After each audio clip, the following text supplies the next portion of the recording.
Hello guys, welcome back to my channel. I hope you all guys are doing well. So today is Monday and the time duration is around 7:29 p.m. in the evening, or you can say afternoon. So today I'm going to discuss information regarding the polling process. What happened today? जैसा वहाँ पे information show कर रहा था 2 अक्टूबर को draw है, तो मेरे को तो लगता है आज ड्रॉ हुआ नहीं होगा। अपार्ट फ्रॉम दैट उसके अलावा जो 5 डेट थी उसमें ड्रॉ होगा जैसा लगता है। अदरवाइज़ आज गवर्नमेंट हॉलीडे है अगर देखा जाए तो यहाँ पे। So right now if I tell you about today क्या हुआ। जैसे मंडे को जैसा मैंने आपको बोला कि टुडे इज़ हॉलीडे, तो अनाउंसमेंट में पता चल जाएगा। अनाउंसमेंट में आके पता चलता है कि कभी वर्किंग है, कल कभी वर्किंग नहीं है। If I check it right from here will get to know about the process. आज छुट्टी थी या नहीं थी 2 अक्टूबर। So they have declared this a national holiday, Mahatma Gandhi Jayanti birthday. तो आज मेरे को लगता नहीं है कि आज हुआ होगा, ड्रॉ आज हुआ नहीं है। अगर फिर आगे का टाइम देखे तो उन लोगों ने वहाँ पे मेंशन करके दे रखा है जो भी यहाँ प्रिफर्ड टाइम है। जैसे मैंने आपको पहले बोला, if you are going there for submission part, take care of these things. 24 October, 1 November, 11 November, 12 November, 27 November, 25 December, 26 December,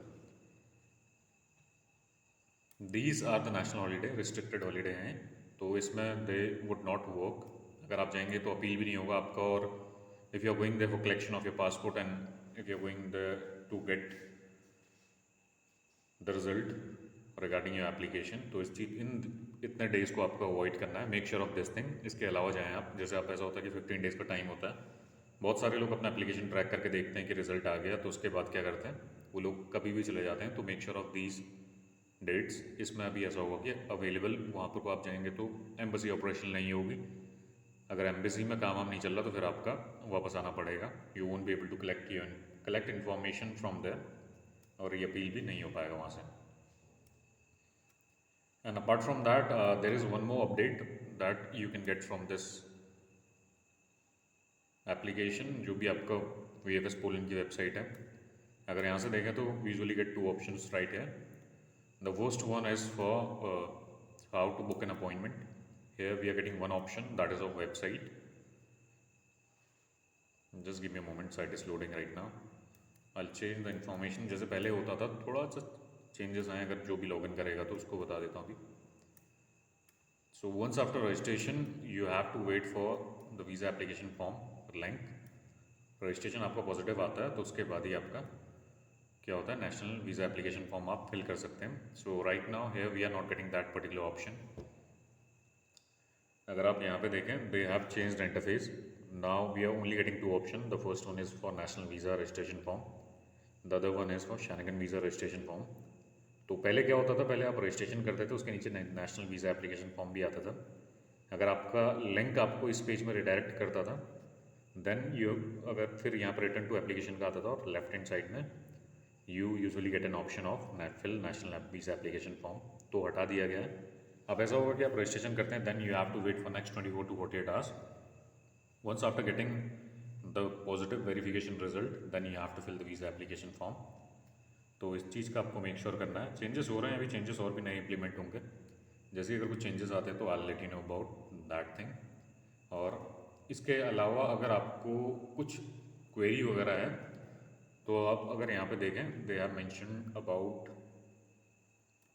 just give me a moment, they have mentioned about the information. If I look right here, they have shared their address। और अगर आपको कुछ queries वगैरह होंगी तो आप यहाँ से उनको रीच आउट कर सकते हैं। NOWEdelhi.consulate@msc.co.pl। They have mentioned the information regarding that meeting with consulate. Even I don't know what is that, but they have shared an address। इसमें एक बार आप you can reach out to them on this address as well. If it is similar to the address that is mentioned on their website then तो फिर आप एक ही email ID होगी तो आप सेम प्रोसेस फॉलो कर रहे होंगे। अगर जो क्वेरीज वगैरह बहुत लोग कह रहे थे कि they are not getting the reward, उसमें ऐसा होता है कभी कभी तो 48 आवर्स के अंदर रिवॉर्ड कर देते हैं। Otherwise sometime they usually take the time of 15-20 days। It entirely depends on their work. अगर ज़्यादा काम है तो if they are busy with some other work then they will take time to respond to your queries। Or apart from that, today we are going to talk about the Poland bank certificate requirement. If you are applying for this national visa, national work visa categorization, For that, I'll say that the bank statement of more than 2 lakh is required. If you have 2 lakh in your account, that is sufficient. You can show up to 3,50,000. 2 lakh से 3,50,000 रुपये तक आप show कर सकते हैं. 2 लाख से ऊपर ही करने होंगे आपको. इस चीज़ का आपको मेक श्योर करना है. अपार्ट फ्रॉम दैट, दो ऑप्शन आपके पास रहते हैं. द फर्स्ट ऑप्शन इज़, आपको जैसे मैंने पहले बताया, 3 महीने का आपको बैंक स्टेटमेंट शो करना पड़ता है. उसमें आपके कोई लार्ज डिपॉजिट नहीं होने चाहिए. If you are getting the salary, that is okay. Otherwise अगर आपका लास्ट 3 मंथ्स के अंदर आपके डिपॉजिट नहीं होने चाहिए.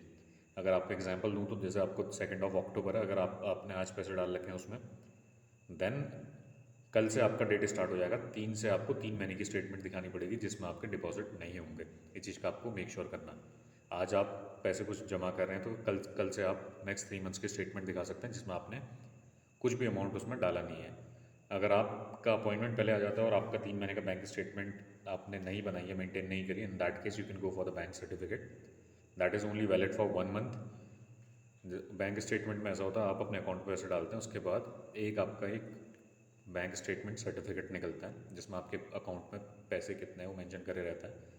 That is only valid for 1 month. Prefer करें कि बैंक स्टेटमेंट ही आप लगाएं. Try to maintain the balance and then 3 महीने की स्टेटमेंट आप लगाने की कोशिश करें. If you are not able to maintain the bank statement in the other alternative that is available right now as bank certificate, तो फिर उसके बाद एक ही ऑप्शन बचता है, बैंक सर्टिफिकेट दिखा सकते हैं और वो एक ही महीने के लिए वैलिड होता है. इस चीज़ का मेक श्योर करना जब से आपका इशू होगा. You can get the bank certificate online और offline. It entirely depends on the bank that you are using. कोई बैंक ऑनलाइन फैसिलिटीज़ की प्रोवाइड करते हैं जिसमें आप इंटरनेट बैंकिंग में जाके लॉगिन करके निकाल सकते हैं. अदरवाइज़ किसी में ऐसा होता है कि वो ये फैसिलिटी अवेलेबल नहीं कराते हैं. उसमें आपको क्या करना होता है, बैंक जाके एक एप्लीकेशन फिल करके then the process works like this, जिसमें आपका एप्लीकेशन आप फिल करते हैं, उसके बाद आपको एक लेटर हेड में बना के देते हैं. उनको कोई पर्टिकुलर फॉर्मेट होता है उसमें आपको प्रोवाइड कर देते हैं. और जो अदर बैंक है जो ऑनलाइन आपको फैसिलिटी प्रोवाइड करें, उसमें आप डायरेक्ट नेट बैंकिंग में लॉगिन करके निकाल सकते हैं. और 1 महीने के लिए जैसे मैंने वैलिड होता है कहा, just give me a moment.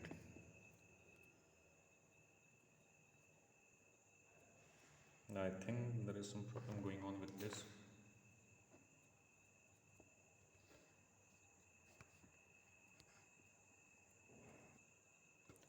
And other option that is available वो है आपका स्पॉन्सरशिप वाला ऑप्शन आता है. जैसे आपने वीज़ा एप्लीकेशन फॉर्म फिल किया होगा तो उसमें एक ऑप्शन आया होगा कि आपको कौन स्पॉन्सर कर रहा है. कोई पर्टिकुलर कैंडिडेट, कोई पर्सन कर रहा है, कंपनी कर रही है. अगर आपको कोई नोन पर्सन रिलेटिव पोलैंड के अंदर रहता है तो in that scenario they can share a letter head. वो अपने यहाँ से एक लेटर प्रोवाइड करते हैं जिसको कहते हैं स्पॉन्सर लेटर, जिसमें सारी इन्फॉर्मेशन वो मेंशन करके देते हैं कि आपका रहना, खाना और आपका ट्रैवल के एक्सपेंसेस सारे वो बेयर करेंगे. तो इसमें ऐसा होता है कि वो पूरा लेटर हेड पे पूरा लिख के देते हैं, सारा मेंशन करके.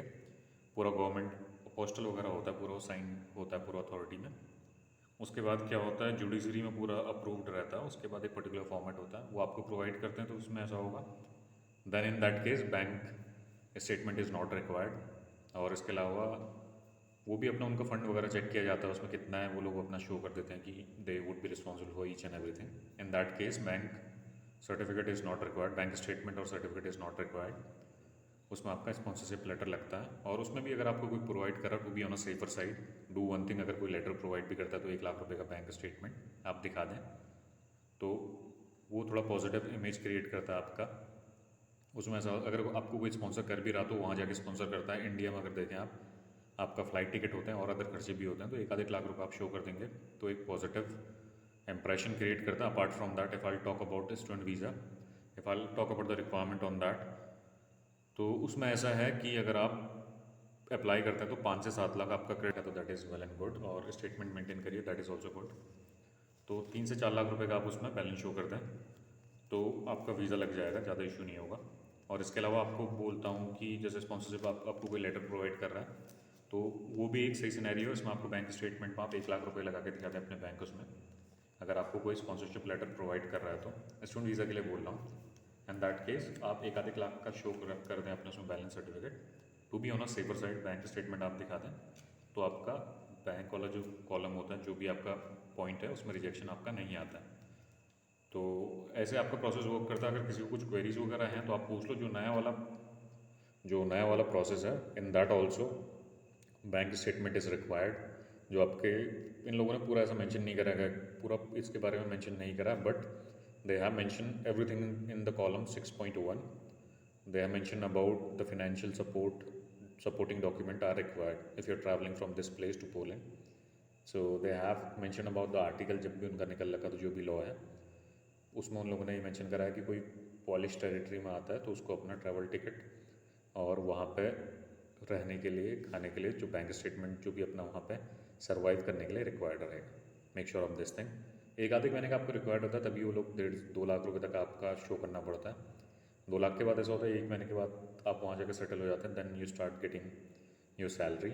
तो फिर आपका प्रोसेस ऐसे आगे बढ़ता है. 1 महीने के लिए 2 लाख रुपये आपको शो करना पड़ता है फॉर द इनिशियल 1 मंथ, और उसके बाद तो फिर आपकी सैलरी आती है, फिर कोई प्रॉब्लम नहीं होता आपका. Make sure of these things. और कुछ क्वेरी वगैरह होगी तो आप you can reach out to me on via comments और via email. Thank you guys, that's all for now. अगर कुछ अपडेट आएगा तो I will keep you posted. Thank you, have a nice day.